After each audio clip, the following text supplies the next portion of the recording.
Muy bien, atentos a la hora, son las 5 de la tarde con 23 minutos. El diario Expreso, hace algunas horas, ha publicado una información interesante, importante, basada en una declaración del presidente de la Comisión de Economía del Parlamento, con el fin de enviar una señal clara a las entidades financieras internacionales de que el Estado peruano brinda garantías y seguridades a la inversión extranjera. El presidente de la Comisión de Economía del Congreso de la República, Rafael Yamashiro, anunció que se reabrirá el caso Nuevo Mundo para identificar a los responsables de su intervención y liquidación. El diario Expreso cita palabras textuales del presidente de la Comisión de Economía que dice: apenas se inicie la legislatura, vamos a exigir la presencia del jefe de la Superintendencia de Banca y Seguros, Felipe Tam, para que nos informe de cómo se encuentra este caso y sobre todo la participación que tuvo la Superintendencia de Banca y Seguros a lo largo de todo el proceso, con el objetivo de analizar y constatar si se ha cumplido con todos los procedimientos y las normas relacionadas a los procesos de intervención y más aún de liquidación. Muy bien, esto es lo que sale publicado el día de hoy en el diario Expreso en relación a esta decisión del Congreso de la República de reabrir el caso del Banco Nuevo Mundo. Así que por eso hemos convocado al representante de esta entidad financiera, de esta entidad bancaria, para que nos exprese alguna posición. ¿Cómo está, señor Jacques Levy? Tenga usted muy buenas tardes. Gracias por su invitación, señor Lara. En principio, ¿qué le suscita esta publicación del diario Expreso y fundamentalmente la declaración del presidente de la Comisión de Economía del Congreso?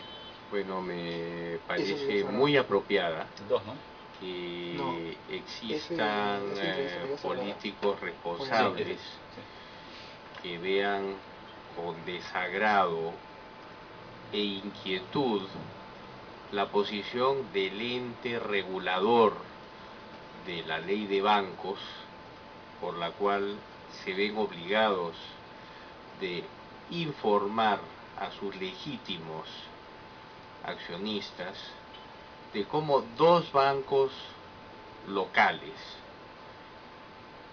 que deberían de salir inmediatamente a informar cómo liquidaron el banco, porque queda bastante dudoso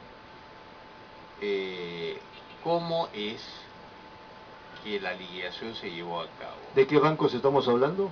Estamos hablando de una subsidiaria del Banco de Crédito solamente armada para liquidar el banco y posteriormente escindir o terminar con esta sociedad. Esa subsidiaria ya no existe. Y aparentemente ya hubiese dejado de existir después de haber acabado con su trabajito. ¿Y cuál es el otro banco? Y el otro banco es el Interbank. Es decir, estos dos bancos que niegan la información deben o podrían evidentemente estar escondiendo información que daría a entender la clave, la punta de la madeja, que si comenzamos a descubrir por qué lo liquidaron, por qué fue intervenido, tal vez tendrían una participación mucho más importante en todo este juego. O sea, en otras palabras, el presidente de la Comisión de Economía del Congreso, si tiene voluntad de investigar, no solamente debiera convocar al presidente o al superintendente de Banca y Seguros, sino también a quienes representan a estas dos entidades financieras. Definitivamente tienen la responsabilidad como liquidadores de informar y se están callando. Claro. Ahora, la presencia del señor Tam, superintendente de Banca y Seguros, ante el Congreso de la República cuando sean convocados, y también, quién sabe, la de estos funcionarios de los dos bancos que usted menciona, garantiza la aclaración del grave problema que se ha suscitado incluso a nivel internacional. ¿Cuáles son sus expectativas? Usted, un poco especulando, piensa que una vez convocados estos señores van a colaborar con la autoridad congresal. Definitivamente yo creo que si no se imaginaban que esta situación iba a llegar a este punto yo creo que ya deberían de estar visualizando que tal vez no sería muy conveniente seguir con esta situación, porque yo les aseguro que puede pasar un poco de tiempo más, pero la verdad se sabrá. Y yo creo que los responsables de haber liquidado inapropiadamente el banco deberían de ser nombrados por las autoridades con las responsabilidades que les compete. ¿O es que en este país simplemente cuando uno adquiere más dinero, y en este caso tal vez de un banco liquidado indebidamente, eso los hace más poderosos? Este país ya tiene que comenzar a cambiar y debe de haber gente con más valor para simplemente hacer que los líderes económicos de la sociedad se lo hayan ganado porque son competitivos, porque son morales, porque las contribuciones que hacen a las diferentes instituciones, tal vez hasta religiosas, tienen que ser valiosas, no tienen que ser una apropiación ilícita. Vamos a suponer que esta reunión en el Congreso, ya con el señor superintendente de Banca y Seguros sentado ahí en una de las sillas de la Comisión de Economía y también de representantes de estos bancos, vamos a suponer que esa reunión resulta antológica y efectivamente se acepta, no en una, sino en varias reuniones que se puedan hacer porque seguramente se van a necesitar varias horas, y se acepta que la intervención y la liquidación fueron fraudulentas, no fueron con las reglas de juego apropiadas, etcétera, etcétera, que hubo otros intereses. Bueno, eso ya lo dice la Comisión de Fiscalización del Congreso, dirigida por el doctor Velázquez Tejeda. Hace algunos años atrás. Pero ya existe. Claro, pero una cosa es que lo diga el Congreso y otra que los propios actores de este supuesto mal manejo y por lo tanto sospechosa liquidación del Banco Nuevo Mundo reconozcan su error. Pedirán disculpas y se acaba el problema. ¿Cómo es el tema? Para que los oyentes de Radio Miraflores entiendan el asunto un poco. Bueno, definitivamente yo creo que todo el mundo puede en algún momento haber cometido errores, y yo creo que hay religiones que dicen que hasta el último minuto uno tiene derecho al perdón. Correcto. Lo importante es reconocerlo para empezar. Y tal vez tratar de, si uno tiene el tiempo suficiente, enmendar los errores. Pero ustedes no quieren el perdón, salvo que me corrija lo que ustedes quieren. Pero eso tal vez significa acción. Además, claro que sí, el reconocer cierta coyuntura abiertamente o silenciosamente y buscar soluciones me parece de gente que finalmente entiende que no puede seguir haciendo daño, que puede haber con su propia mano haber logrado que gente inocente esté tomando digamos la embatida de lo que le correspondía a ellos. Ese es un punto importante.